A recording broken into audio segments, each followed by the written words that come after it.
I've held my mule long enough. Baby, we got to talk about Wicked 2, also known as Wicked for Good, because this one was for the spiritual folk. Let's get into it. See, Elphaba's story is the story of many healers, spiritually gifted and powerful people. In Wicked 1, we learned that Elphaba is actually the most magical in all of the land of Oz. And the wizard, who is the person that everybody looks up to as this mysterious magical person, actually does not have the magical powers. And he wants to harvest Elphaba's energy and get her to read the Grimoire, which is this book of spells. Once Elphaba realizes that the wizard, in fact, has no powers, that his intent is evil, and that he wants to harvest her energy, she flees the land of Oz. But her intent is to come back and save the land of Oz, reveal to everybody the truth about the wizard, with the hopes that Oz can be reformed and healed. See, the problem with Elphaba throughout the entire film of Wicked 2 is that she wants to save everybody. She wants to heal everybody. She wants to fix everybody, even those that don't want to be saved. One of the biggest lessons that we learned from Elphaba in Wicked 2 is that you cannot save everybody, because some people are so comfortable in their broken that they would rather stay there than be rescued. We learned that lesson through her relationship with the Cowardly Lion, who was trapped in a cage from the time he was a cub. Elphaba freed him. He did not ask to be freed, but Elphaba knew that there was better for him. She saw the potential in what he could achieve, so she freed him. In the end, he ended up blaming Elphaba for the fact that he was a coward, because he believed that if she would have let him fight his own battles, he would have learned bravery and strength on his own. So he blamed his cowardliness on the person who saved him and freed him, and then ended up turning all of the other animals in Oz against Elphaba for that reason. This is why you can't save everybody. Sometimes you gotta let people stay stuck in their broken and give them the opportunity to save themselves, because they will blame you for their cowardliness. Another spiritual lesson that we learn from Elphaba is that, baby, you got to know when to walk away from some people, because sometimes you can give them everything and it still won't be enough. Elphaba did her best to try to help her sister be happy, to try to support her sister. She even used her magic workings to give her sister these magical slippers that would help her be able to fly and to walk and to experience her legs, because as you can see, she could not.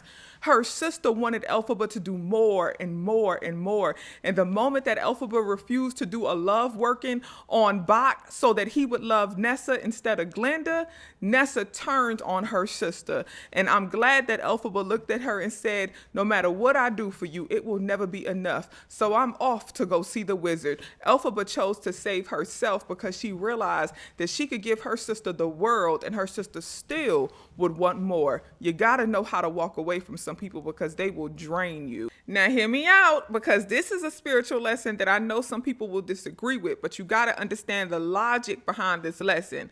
Another spiritual lesson that we learn from Elphaba is that, baby, sometimes you gotta throw it in their face. Sometimes you gotta remind people of who you are and what you've done for them, because they will quickly forget and turn against you. They will shift that narrative if you don't let them know what the real truth is, what really happened, and how you have saved them. Bach had a root put on him by Nessa that went bad and caused him to have a heart condition. If it wasn't for Elphaba turning him into the Tin Man, he would have been unalived. As the Tin Man, he did not require a heart. So the bad heart that was the result of the bad root did not affect him. But she did not stick around to explain why he was now the Tin Man. So Nessa told him that it was Elphaba's fault that he had the heart problem. It was Elphaba's fault that he was now the Tin Man, and that made him turn against Elphaba. Baby, sometimes you got to stick around and throw it in their face. You got to stick around and remind somebody what you have done for them and to them to help save them and heal them, because they can be a part of the community and sometimes lead the community that will try to bring you down. I don't do no Glenda. Baby, I don't do no Glenda. I did Wicked Nails this week, and I said I don't want no remnants or no Glenda on my nails, because I don't do no Glenda. Glenda from the very beginning had no powers. She had no magic. She was a pretender. She was a pretender, and she turned against Elphaba every chance that she got, even leading to Elphaba's sister being unalived. She was going to help them catch Elphaba. She did help them catch Elphaba. Glenda! was the true wicked person. Now, I'm gonna be honest with y'all. I personally felt like Elphaba was a little too forgiving of Glinda. I personally felt like, girl, you but I understood. I understood. It's a kid's movie. She can't boop bop. You know, they had a little clap, clap, clap, but she can't do.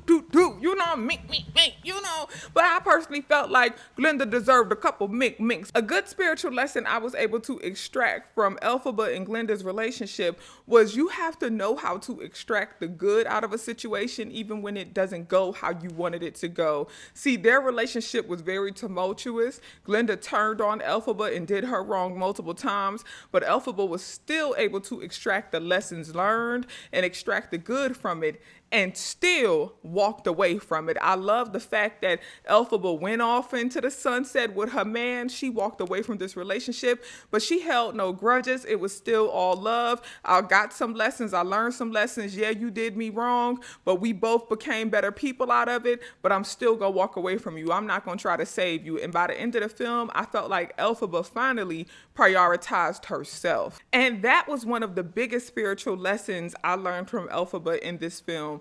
You have to know when and how to prioritize yourself. From the very beginning, Elphaba wanted to save the land of Oz. She wanted to tell everybody who the wizard was. And see, a little bonus lesson here was that the wizard knew that the people believed in him so much, they would never believe Elphaba. He knew because he had the power of their mind, the power of their belief, that they would never turn against him, even though Elphaba was right about him, that he had no powers and that his intentions were evil. He knew that he had the power over the people's minds and he could control them that way.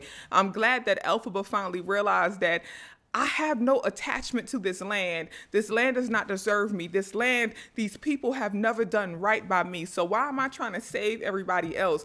Let me just prioritize myself, my wellness, getting my man, and we gonna ride off into this sunset. And I love the fact that she finally released her attachment to the land and walked away and saved herself.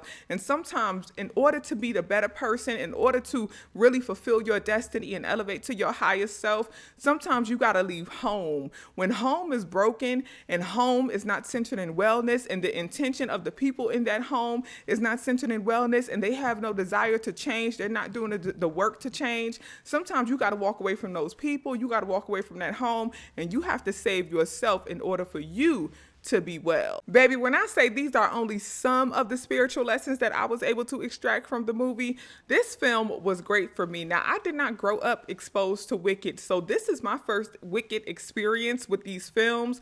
I do understand that some people who grew up with it are not a fan of Act 2 of the play, nor Part 2 of the film, but I truly feel like Part 2 or Act 2 is for the spiritual people. It really dives deep into the journey of a spiritual person who understands their powers or is learning to understand their powers, minding their energy and learning to prioritize themselves and their own wellness. I enjoyed it. Y'all go see it and tell me what you think about it.